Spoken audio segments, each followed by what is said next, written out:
Bonjour à tous, bienvenue sur Tutoriel Géo et aujourd'hui une petite vidéo pour créer une clé étrangère entre deux tables. Donc voici deux tables, la table commune et la table démographie. Donc, nous avons deux tables ici en base de données, une table commune avec les champs INSEE et le nom des communes, donc le champ INSEE fait office de clé primaire, et le champ démographie qui contient le champ INSEE et la population. Donc je voudrais établir une clé primaire entre le champ commune et le champ et la table commune et la table démographie. Une clé étrangère, pardon. Je voudrais définir une clé étrangère entre la table commune et la table démographie. Qu'est-ce qu'une clé étrangère? Une clé étrangère permet d'établir une relation entre les deux tables qui garantissent l'intégrité des deux tables. En gros, qu'est-ce que ça veut dire? Ça veut dire que désormais, les valeurs d'une table dépendent des valeurs d'une autre table. En l'occurrence, je veux que les valeurs qui sont contenues dans la table démographie dépendent des valeurs contenues dans la table commune. Donc, qu'est-ce que ça veut dire? Ça veut dire qu'à partir du moment où la table démographie et commune sont liées entre elles au travers d'une clé étrangère, les valeurs de la table démographie dépendront des valeurs de la table commune. Donc, je vais faire la manipulation technique pour créer une clé étrangère et je vais vous montrer ce que ça implique derrière. Donc, je veux que la table commune soit la table de référence et que la table démographie soit la table qui va dépendre de la table démographie va dépendre de la table commune. Donc pour créer une clé étrangère, je fais clic droit propriété, je vais dans contrainte, je vais dans foreign key, je fais un petit plus, je vais lui donner un petit nom, donc FK pour foreign key. Et dans colonne, je vais lui dire que le champ INSEE de la table démographie dépend de la table commune et du champ INSEE de la table commune. Donc le champ INSEE de la table démographie dépendra du champ INSEE de la table commune. Je fais le petit add, sinon ça ne marche pas. Parfait, donc j'ai ajouté ma clé étrangère. D'accord. Et je sauvegarde. À partir de maintenant, la table démographie et commune sont intimement liées. D'accord. Donc attention, la table démographie dispose d'une clé étrangère vis-à-vis de la table commune sur le champ INSEE. C'est-à-dire que pour avoir une clé étrangère, il faut que vous ayez deux champs communs entre les deux tables et qu'au moins qu'au moins ce champ-là pour une des deux tables soit une clé primaire. En l'occurrence, ici, on n'a pas de problème puisque le champ INSEE qui sert de champ commun entre les deux tables est une clé primaire pour la table démographie, pour la table commune. Donc pour créer une clé étrangère, je dois avoir un champ commun entre les deux tables. En l'occurrence, j'ai bien un champ commun entre les deux tables, en l'occurrence le champ INSEE. Le champ ne doit pas obligatoirement s'appeler de la même manière pour réaliser une clé étrangère. S'il peut s'appeler INSEE d'un côté et code INSEE de l'autre, c'est pas grave tant que les valeurs à l'intérieur sont les mêmes.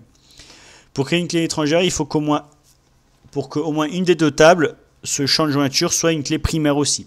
D'accord? C'est-à-dire que le champ INSEE peut être une clé primaire pour cette table et pas une clé primaire pour cette table, ou que le champ INSEE soit une clé primaire pour cette table et une clé primaire de cette table, mais vous ne pouvez pas faire de clé étrangère sur un champ qui n'est ni une clé primaire sur une table, ni une clé primaire sur une autre table.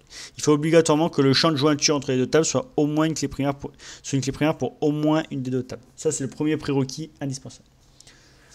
Donc, une fois que j'ai défini la clé étrangère entre les deux tables, c'est-à-dire que ces deux tables sont liées. La table commune est la table de référence, la table démographie n'est pas la table de référence. Qu'est-ce que ça veut dire? Donc, je suis sur la table commune ici. Je vais rajouter une valeur. Donc je vais rajouter, attendez, je vais rajouter une commune et on va voir ce qui se passe. Donc je vais rajouter une commune et je vais rajouter en commune, attendez, je vais chercher un code INSEE, je vais rajouter la commune de Carros, au hasard.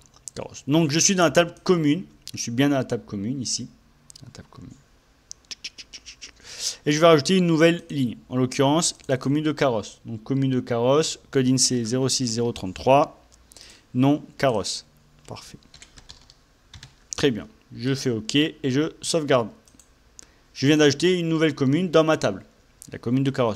Donc, dans la table commune, je viens d'ajouter une nouvelle commune.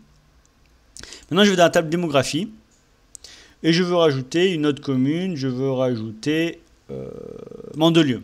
Je rajoute une ligne, Mandelieu, donc son code INSEE c'est 06079 et population population, j'ai 21 561. 21 561.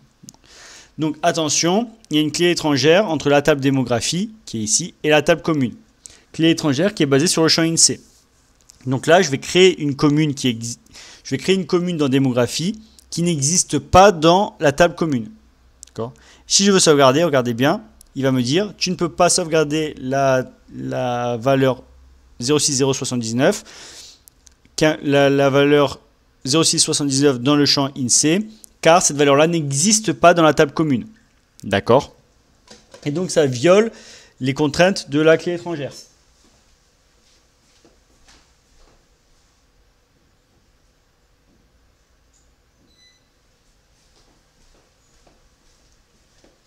Donc voici ce qu'implique une clé étrangère. Étant donné que la table de référence, c'est la table commune pour le champ INSEE, si on veut mettre des valeurs INSEE dans démographie qui n'existent pas dans commune, ça ne marchera pas. Vous voyez, je veux sauvegarder, il me bloque. Il me dit non, ce n'est pas possible. D'accord ? Par contre, si je mets la table, si je mets cette fois-ci carrosse, que je viens de rajouter, donc 06033, et en population carrosse, c'est 13 277 habitants. Cette fois-ci, si je sauvegarde, tout s'est bien passé. Pourquoi ? Parce que dans la table commune, j'ai bien la carrosse qui existe. D'accord ? Mais qui n'existe pas dans la table démographie. Si je rajoute Mandelieu ici, dans la table commune, je vais pouvoir rajouter Mandelieu ici. D'accord ? Donc la clé étrangère implique une relation entre deux tables, une relation de contrainte qui définit une table de référence et une table qui va être une contrainte qui contient l'intégration sociale, une clé comme une table, la table commune et la table de référence de la table démographie. Donc ça permet de garantir l'intégrité d'une donnée, ça permet de garantir l'intégrité entre deux tables et de ne pas entrer des valeurs dans la table démographie, des communes dans la table démographie qui n'existent pas dans la table commune. Donc là, nous avons bien une relation entre deux tables qui se caractérise par une clé étrangère. La table commune a la table de référence et la table démographie dépend de la table commune pour les valeurs INSEE. Pour les valeurs INSEE uniquement. Pourquoi ? Parce que pour avoir une clé étrangère, nous devons avoir un champ commun, un champ similaire, un champ commun entre les deux tables. Et en l'occurrence, ce champ commun est le code INSEE. Et donc cette clé étrangère se base sur le code INSEE. D'accord ? Voilà pour la création d'une clé étrangère. Je vous remercie d'avoir regardé cette vidéo et je vous dis à bientôt pour une autre vidéo. Bye bye.